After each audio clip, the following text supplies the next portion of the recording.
எல்லாருக்கும் வணக்கம். வழக்கம் பச்சை மிளகா சேனலில் ஒரு சமையல் வீடியோஸாக தான் வரும். இந்த தடவை something different. Corona test at home. Super market ஒரு நாள் போயிருந்தப்போ இந்த கொரோனா டெஸ்ட் கிட் இருந்ததை பார்த்தேன். ஸோ அதை வாங்கி நாங்கள் ட்ரை பண்ணோம். அதை யூஸ் பண்ணி நாங்களே வீட்டில் டெஸ்ட் எடுத்தோம். ஸோ அதான் நம்ம இன்றைக்கி பார்க்க போகிறோம். இந்த டெஸ்ட் கிட் வந்து ஃப்ரம் போசான் கம்பெனி. ஸோ வாங்க இந்த பேக்குள்ளே என்னென்ன பார்க்கலாம்.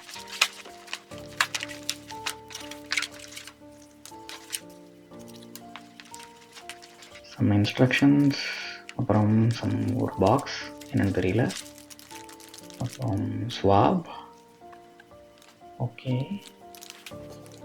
அப்புறம் some distilled water and test vials, and ஃபைனலாக டெஸ்ட் பேட்ஸ். ஸோ இது வந்து 5 டெஸ்ட் இருக்கிற கிட்டு. ஸோ எல்லாத்துலேயும் 5 இருக்குது. ஸோ இன்ஸ்ட்ரக்ஷன்ஸில் ஃபஸ்ட்டு என்ன கொடுத்துருக்காங்கன்னு பார்க்கலாம். முதல்ல அந்த டிஸ்டில்டு வாட்டரை ஓப்பன் பண்ணி அந்த டெஸ்ட் வாயிலில் ஊற்றிக்கணும். அதுக்கப்புறம் ஸ்வாப் எடுத்து நோஸில் சாம்பிள் எடுக்கணும். 2 நாசல்லையும் எடுக்க சொல்லியிருக்காங்க.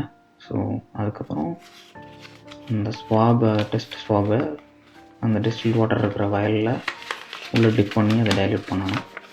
தென் ஒன்ஸ் அதை டைல்யூட் பண்ணதுக்கப்புறம் ஸ்வாபை வெளியில் எடுத்துகிட்டு அந்த டெஸ்ட் வாயிலோட கேப்பை போட்டு க்ளோஸ் பண்ணிடணும். அதுக்கப்புறம் டெஸ்ட் பேடை வந்து கட் பண்ணி வெளியில் எடுத்துகிட்டு அதில் 3 drops இந்த சொல்யூஷனை ஊற்றணும்.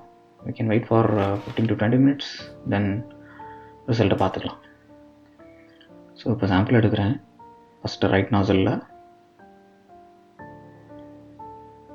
கொஞ்சம் தூரம் உள்ளே தள்ளிட்டு லைட்டாக ட்விஸ்ட் பண்ண சொல்லியிருக்காங்க இன்ஸ்ட்ரக்ஷனில்.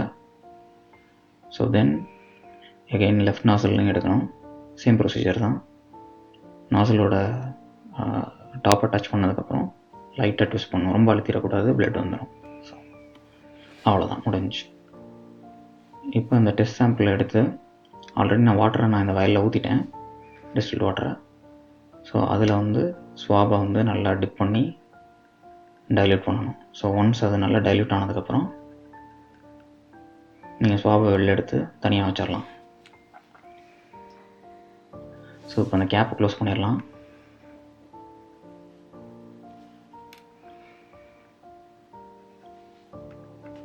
க்ளோஸ் பண்ணியாச்சு.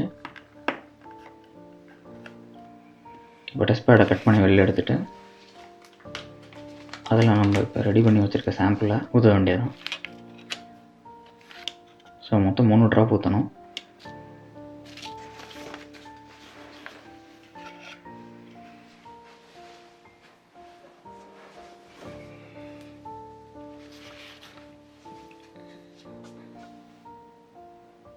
One, 2 and 3 drops. ஒரு 15 நிமிஷம் வெயிட் பண்ணணும். அதுக்கப்புறம் நம்ம ரிசல்ட் என்ன தெரிஞ்சுக்கலாம். ஸோ பார்த்தீங்கன்னாக்கா அந்த சாம்பிள் வந்து அந்த பேடில் கொஞ்சம் கொஞ்சமாக அப்சர்வ் ஆகுது. So there is a little bit of color change. Light, ஒரு வெரி லைட் பர்பிள் கலருக்கு சேஞ்ச் ஆகிட்டுருக்கு. ஸோ இன்ஸ்ட்ரக்ஷனில் என்ன கொடுத்துருக்காங்க அப்படின்னாக்கா, ஃபஸ்ட்டு கண்ட்ரோல் லைன் வந்து விசிபிளாக இருக்கும். அது விசிபிள் ஆகி ஒரு 15 மினிட்ஸ்க்கு அப்புறம் இன்கேஸ் பாசிட்டிவாக இருந்தால் டெஸ்ட் லைனும் வந்து விசிபிள் ஆகும். ஸோ டெஸ்ட் லைன் வந்து எவ்வளோ ஃபேடாக விசிபிளாக இருந்தாலும் பாசிட்டிவ்னு தான் கன்சிடர் பண்ண சொல்லியிருக்காங்க. இப்போ பார்த்தோம்னா நமக்கு கண்ட்ரோல் லைன் தெரிய ஆரம்பிச்சிருச்சு.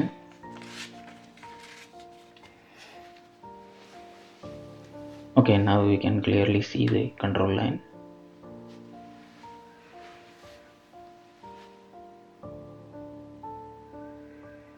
அவ்வளோதான், நம்ம இப்போ வெயிட் பண்ண வேண்டியதான். ஓகே, 15 மினிட்ஸ் ஆயிடுச்சு. ஸோ இப்போ பார்த்தீங்கன்னா கண்ட்ரோல் லைன் மட்டும்தான் விசிபிளாக இருக்குது, டெஸ்ட் லைன் விசிபிளாக இல்லை. So this is negative.